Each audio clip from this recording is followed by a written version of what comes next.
Hey there gang, Patrick King here, coming to you live from Sterling, Virginia.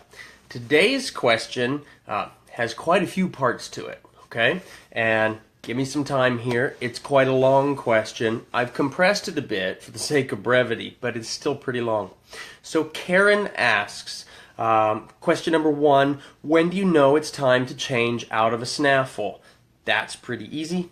Whenever you decide to. So long as the horse is light and soft and responsive in that snaffle, then you can ride in it as long as you'd like. If the horse, of course, is bracing, we need to help them understand how to stay light and soft. And aside from that, it's just a decision. Whenever you want to move out of that, that's fine. So now, here comes the meat of the next question, okay? She says, how low should I expect my horse's head to be when I ride on a loose rein? I have a 17-year-old that I've owned for 4 years. For the past couple years, I've been involved with Vaquero-style horsemanship. The style that my horse and I are trained in uses quite a bit of rein contact to keep the horse on a bend with flexion. My horse has started to resist and lean on the bit.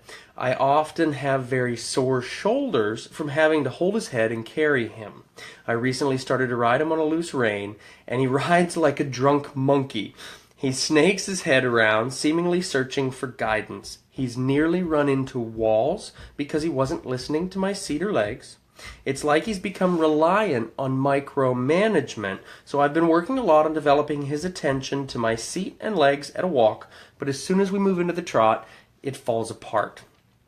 I've been working him in an Argentine snaffle as a shank, and he seems responsive to it, but I've recently been told that it's a severe bit, so now I'm really confused about bits.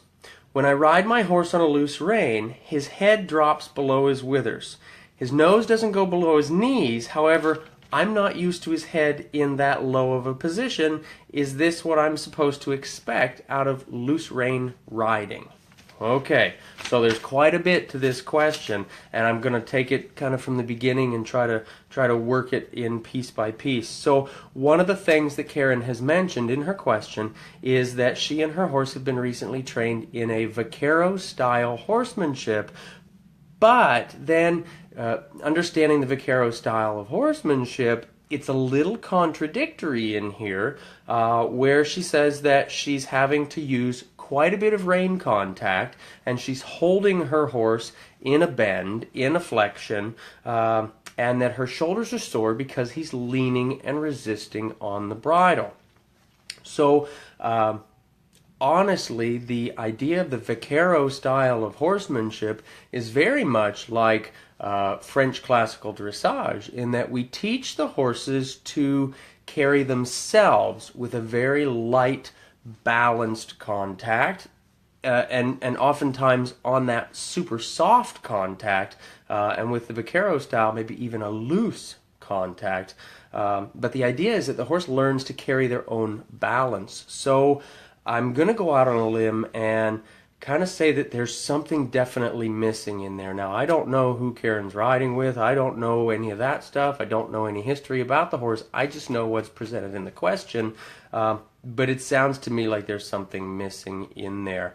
The true Vaquero style of riding would not be causing sore shoulders, would not be causing resistance to the bit, because we'd be helping the horse to be light and carry himself. So therein is lying some of our challenges, I think. So then going into the not listening to the seat and his head shaking around and him moving around, kind of like she mentions a drunk monkey, and I kind of like that. That's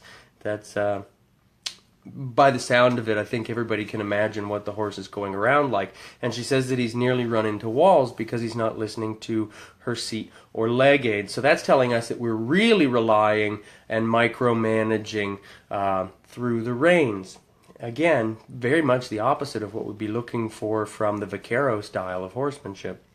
So, Karen, what it sounds like is happening is that your horse is decompressing through his body. When we hold a horse into a strong contact like that, or a constant contact like that, it just sounds to me like his back has developed quite a bit of tension and soreness, particularly through you holding him into that position. And obviously it's resulting in soreness in your back and your shoulders as well.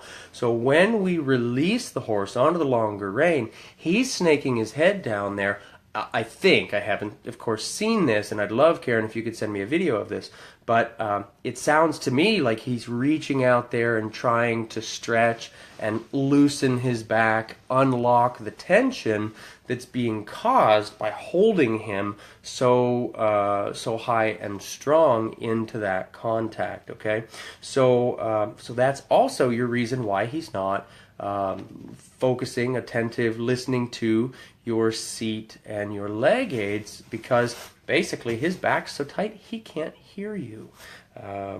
So that's where that is. And now you said that you've been working him in the walk, helping him to focus on that, but then as soon as you go into the trot, he's getting tense again and he kind of loses all focus. So I'm going to say that you're just going to have to stick with that and help him to relax. And then once he starts to relax through his back, once he starts to relieve some of that tension, then he'll be able to hear your seat and leg aids more. But right now he's focused just on finding a little bit of freedom in there. So within that, Karen, I would ride a lot of leg yields. Leg yields are kind of on circles, particularly. Leg yields are sort of the aspirin for the horse's back, helping to supple and soften him as he goes around there. So that's something that I would really pay close attention to. So let's see, going through the question then, she says she's been working him in an Argentine snaffle, and now she's a little confused because she's heard that it's a fairly severe bit, particularly when it's being ridden on the shank piece rather than the snaffle piece. And I'm going to say that that's probably true. I hate to talk about bits being severe, or more severe or less severe. A good friend of mine refers to them as more sophisticated and less sophisticated. But the reality is, when we're riding with the shank bit, that has a broken mouthpiece, the snaffle mouthpiece with the shank, we cause a lot of excessive pressure in there, and if we do too much, can have very much a compressing, kind of the nutcracker effect. So I'd be very careful with that, Karen, and I would switch it up to the snaffle ring if you can, particularly to help him unlock his back, because of the compound pressure that's going to happen through the shank bit. That's not going to be helping him to relax, release through his jaw, release through his top line. So that's going to be kind of a never-ending struggle there if we continue riding him on the shank portion of that bit. Honestly, I would switch him to something like a simple French link snaffle or something like that to help him to unlock a little bit more. So getting back then the last piece of the question, when I ride my horse on the loose rein, his head drops well below his withers, farther than I'm used to. The nose doesn't go below the knee. Is this what I should expect? How low is too low? Generally, when a horse is reaching and stretching through their top line, we'll see their eye resting somewhere between the point of their hip and their elbow, out there stretched out in front of them. Any lower than that, and they tend to put more weight on the forehand than what we'd like them to do. But, again, in this case, it sounds like this horse is working more to unlock his back. He's exploring.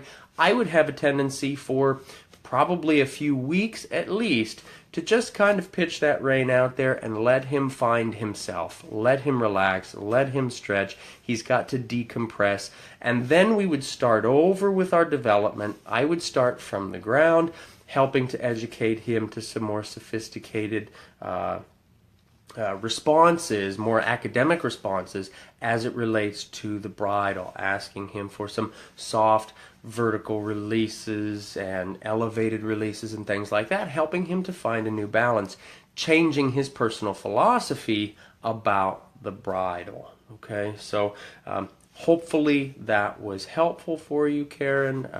It sounds like you've got quite a bit of work ahead of you with your horse. I really hope to see you and your horse maybe at a clinic sometime, or send me a video so that we can see this stuff and work a little more specifically with what you're dealing with.